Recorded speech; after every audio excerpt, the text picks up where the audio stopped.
अस्सलाम वालेकुम। आप देख रहे हैं परदेसी वाइब जर्मनी और मैं हूं आपका दोस्त अदील अहमद साही।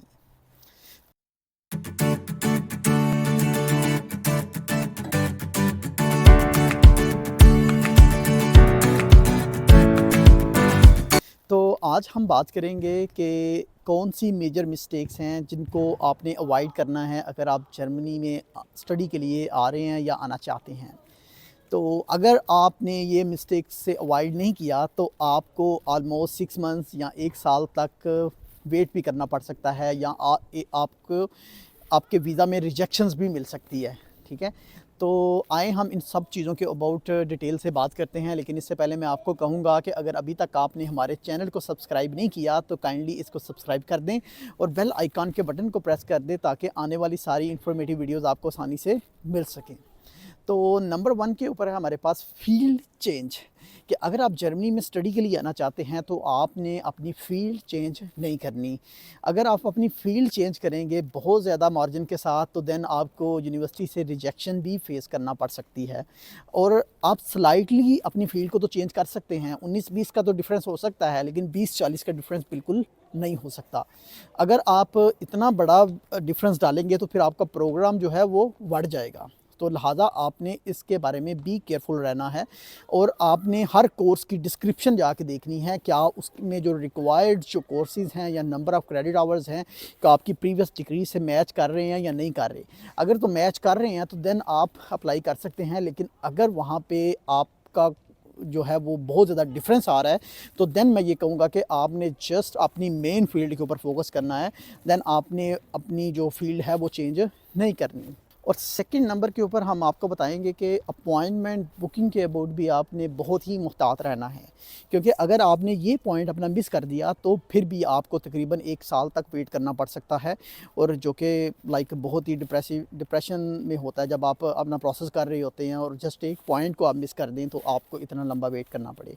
तो अपॉइंटमेंट बुकिंग के अबाउट मेरी ऑलरेडी 2 वीडियोज़ मैंने लगाई हुई हैं, आप वो वीडियोज़ डिटेल के साथ जाके देख सकते हैं, लेकिन फिर भी मैं यहाँ पर आपको शॉर्ट बताता हूँ। अगर आप कराची से हैं तो कराची में जो अपॉइंटमेंट है हर टाइम अवेलेबल होती है, क्योंकि वो डिफरेंट रेगुलर इंटरवल्स में अपॉइंटमेंट अपलोड करते रहते हैं और स्टूडेंट्स अगर ये 2-4 दिन की मेहनत करें तो इजीली अपॉइंटमेंट ले सकते हैं। लेकिन अगर आप इस्लामाबाद से हैं, पंजाब मींस के इस एरिया से हैं, तो देन आपके लिए ये थोड़ा सा जो है वो ट्रिकी है। ट्रिकी भी नहीं है, लेकिन आपको थोड़ा सा बी केयरफुल रहना पड़ता है। एम्बेसी जो है अपनी वेबसाइट्स के ऊपर जो है अनाउंस कर देती है कि इस जो जैसे अभी कमिंग विंटर 2024-25 आ रहा है तो उसकी अपॉइंटमेंट प्रॉब्ली नेक्स्ट मंथ जो है वो स्टार्ट होंगी। तो जिस दिन अपॉइंटमेंट ओपन होनी होती है, अगर आप ओपन होने के पहले 5 से 10 मिनट के अंदर मैक्सिमम, मैं तो कहता हूँ विदिन 2-3 मिनट्स, लेकिन 5 मिनट्स तक भी अगर आप बुक करते हैं तो देन भी आपकी अपॉइंटमेंट आने के चांसेस जो हैं वो बहुत ज़्यादा होते हैं। लेकिन अगर आप 2-3 घंटे बाद अपॉइंटमेंट बुक करते हैं तो देन आपका प्रोग्राम फिर भी बढ़ जाएगा। तो लिहाजा बेहतर है कि टाइम पे जो है अपनी अपॉइंटमेंट बुक करें और अपना जो है इस जो है डिफ़िकल्टी से बच सकें, ताकि आपका नंबर टाइमली आ सके और आप अपने कोर्स को टाइमली ज्वाइन कर सकें। नंबर 3 के ऊपर आता है कि जब आप यूनिवर्सिटीज़ में अप्लाई कर रहे होते हैं तो सारे डॉक्यूमेंट्स जो हैं, लाइक आप कुछ लोग ऐसे होते हैं कि उन्होंने सेम प्रोफाइल अपनी रेडी कर लिया तो हर यूनिवर्सिटी में वही फ़ाइल भेज रहे हैं, उनमें कोई भी चेंजिंग नहीं करते। तो इसमें से भी आपको जो है वो लाइक यूनिवर्सिटी से रिजेक्शन की ऑफ़र मिल सकती है और रिजेक्शन मिल सकती है और आपका जो है वो प्रोसेस जो है वो डिले हो सकता है, इवन कि आपको सेमेस्टर तक जो है वो इंतज़ार करना पड़ सकता है। तो अब डॉक्यूमेंट्स जो हैं वो आपने चेंज कौन से करने हैं। जो एकेडमिक डॉक्यूमेंट हैं, आपकी डिग्रीज़, आपके ट्रांसक्रिप्ट्स, उनको तो आप चेंज नहीं कर सकते, या आपका जो एक्सपीरियंस है या ये चीज़ें तो आपकी फ़िक्स हैं। लेकिन आपके जो पर्सनलाइज्ड डॉक्यूमेंट्स हैं, आपकी सीवी है, आपका मोटिवेशन लेटर है, तो ये आप जो है चेंज कर सकते हैं। तो मैं आपको ये कहूँगा कि हर डिग्री प्रोग्राम के अकॉर्डिंग जो है अपने डॉक्यूमेंट्स जो हैं, जो पर्सनलाइज्ड डॉक्यूमेंट्स हैं, इनको चेंज करें और अपनी डिग्री प्रोग्राम के अबाउट जो है अपनी मोटिवेशंस डालें। और उस कोर्स में जाके देखें कि इस कोर्स की डिस्क्रिप्शन में कौन-कौन से कोर्सेज़ को उन्होंने मोस्टली फ़ोकस किया हुआ है। जैसे कि मैं मैथमेटिक्स की एग्ज़ाम्पल देता हूँ कि प्योर मैथमेटिक्स या अप्लाइड मैथमेटिक्स। तो अगर आप अप्लाइड मैथमेटिक्स में अप्लाई कर रहे हैं, तो आपने अपने मोटिवेशन लेटर्स में अपनी मोटिवेशन शो करनी है कि आपका जो प्रीवियस नॉलेज है अप्लाइड मैथमेटिक्स के अबाउट वो बहुत ही स्ट्रॉन्ग है, और आपने जो कोर्सेज़ वो मास्टर में पढ़ा रहे हैं, उनके कुछ कोर्सेज़ जो हैं आपने इवन के बैचलर में भी पढ़े हुए हैं, ठीक है? और मास्टर में वो एडवांस लेवल के ऊपर हैं। तो लिहाजा मैं ये कहूँगा कि अपने इन डॉक्यूमेंट्स को प्रोग्राम टू प्रोग्राम जो है वो चेंज करें।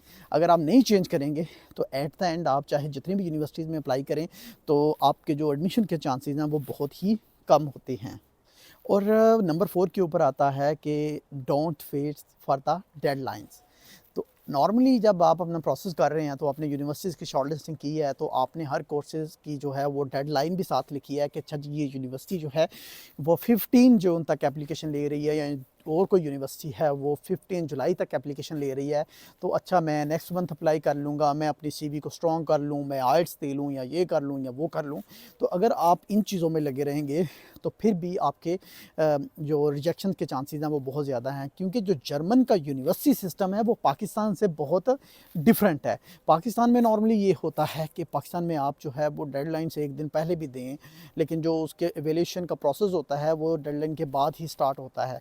लेकिन यहाँ पे जो एप्लीकेशंस उनको मिल रही होती हैं, साथ-साथ ही वो इसकी इवैल्यूएशन कर रहे होते हैं, और जो सूटेबल कैंडिडेट्स होते हैं वो उनको साथ-साथ ही ऑफ़र लेटर सेंड करते जाते हैं। सो जब भी किसी यूनिवर्सिटी में एडमिशन स्टार्ट हों, तो ट्राई करें कि एज़ सून एज़ पॉसिबल आपकी एप्लीकेशन जो है उस यूनिवर्सिटी में चली जाए।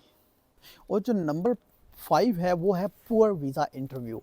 तो नॉर्मली आपके पास 3-4 ऑफ़र लेटर भी आ जाएँगे, आपने सारे डॉक्यूमेंट्स भी सबमिट करवा दिए, आपने ब्लॉक अकाउंट भी जमा करवा दिया, और अब आप गए वीज़ा इंटरव्यू के लिए।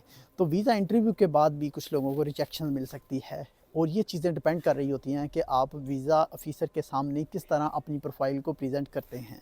तो प्रेज़ेंट मीन्स कि वो आपसे कुछ क्वेश्चंस करते हैं। नॉर्मली ये क्वेश्चंस आप अगर कुछ लोग उन लोगों से पूछेंगे जो ऑलरेडी जर्मनी में आ चुके हैं, तो वो आपको बताएँगे कि सेम टाइप के क्वेश्चन ही होते हैं कि why this country, why means Germany, why this course, why this university, and some time वो आपको स्पॉन्सर के अबाउट क्वेश्चन पूछेंगे, अपनी फैमिली डिटेल के अबाउट क्वेश्चंस पूछेंगे, और इसके अलावा भी कुछ अगर आपकी प्रोफाइल या आपकी सीवी या आपके वर्क एक्सपीरियंस के अबाउट भी वो आपसे क्वेश्चन पूछ सकते हैं। सो इन सारी चीज़ों को आपने बड़े केयरफुली लेके चलना है। अगर आपको इसमें किसी भी किस्म की हेल्प चाहिए, या आपको किसी चीज़ की समझ नहीं आ रही, तो आप हमारे गिवन व्हाट्सएप के ऊपर और ईमेल के ऊपर हमसे कॉन्टैक्ट करें, और हम आपको गाइड कर देंगे। तो आज आई होप सो कि आपको हमारी ये आज की वीडियो बड़ी अच्छी लगी होगी, अगर आप जर्मनी का प्रोसेस कर रहे हैं तो। आज के लिए इतना ही, हमें दीजिए इजाज़त। अल्लाह हाफ़िज़।